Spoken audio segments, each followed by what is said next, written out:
Comment le producteur Rick Rubin a fait de la chanson Chop Suey de System of a Down leur meilleure chanson totalement par hasard.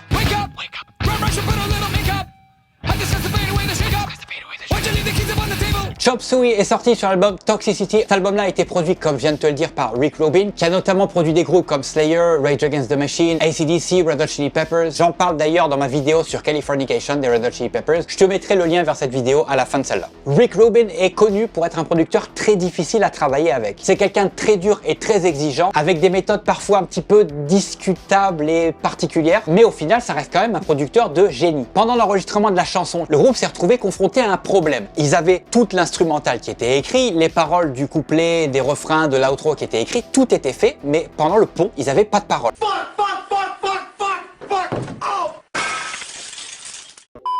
Et ils étaient bloqués parce qu'ils pouvaient pas aller au bout de la chanson. Vu qu'ils arrivaient à rien, le producteur a dit on arrête tout les gars, on va faire une pause, c'est l'heure de manger, on va aller chez moi, on va réfléchir. Donc le groupe arrête, direction la maison de Rick Rubin. Et là le producteur a eu une idée. Donc il a dit au chanteur de System, tu vas faire un truc pour moi. Tu vas aller dans la bibliothèque, tu vas prendre un livre complètement au hasard, tu vas ouvrir le livre et tu vas mettre ton doigt sur une phrase complètement au hasard et tu vas me dire ce que c'est que cette phrase. Donc là le chanteur Serj Tankian était comme ouais ok, je sais pas trop où tu vas en venir, mais bon, je suis un peu sceptique, mais c'est toi le producteur, tu sais où tu vas, donc je vais te faire confiance et puis je vais faire ce que tu me dis. Il va dans la bibliothèque, il choisit un livre complètement au hasard, il ouvre à une page complètement au hasard, il pointe une phrase de son doigt et cette phrase, c'est la phrase suivante. Father, into your hands, I commend my spirit. Si tu connais la chanson, tu sais exactement de quelle phrase je parle. C'est cette phrase-là.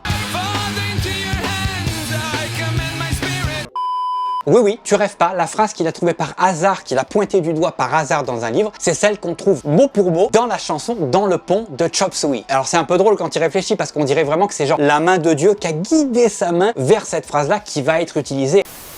I picked a book and just opened to a random page, stuck my finger out, and it was, Father, into your hands I commend my spirit. Suddenly it became a Jesus thing. It just lent itself, and I'm like, oh my God, the universe literally wrote those lyrics. That is unreal.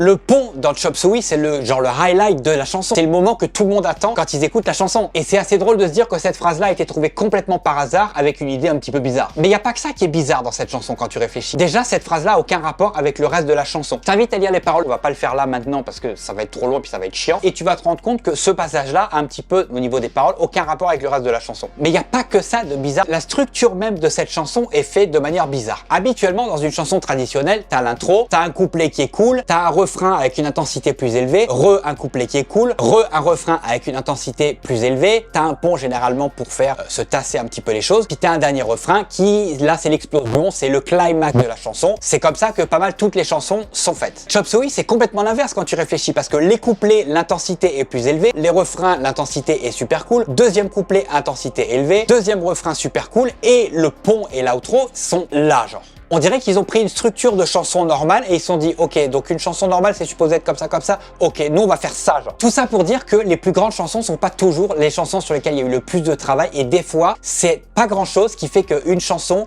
peut devenir une chanson énorme. Un simple hasard fait qu'une chanson peut devenir une chanson énorme. Si t'aimes bien les anecdotes dans le genre, je t'invite à t'abonner à cette chaîne parce que je vais faire d'autres vidéos dans ce genre là. Dis-moi dans les commentaires si tu voudrais entendre des anecdotes sur des groupes en particulier. N'oublie pas aussi de mettre un pouce bleu et puis d'activer la petite cloche comme ça à chaque fois que je sortirai une nouvelle vidéo, tu en seras informé. Je te mets aussi tout de suite, ça s'affiche sur ton écran, la vidéo dont je te parlais sur Red Hot Chili Peppers sur la chanson Californication. Je t'invite à aller la voir, comme ça t'en sauras un peu plus aussi sur Rick Rubin.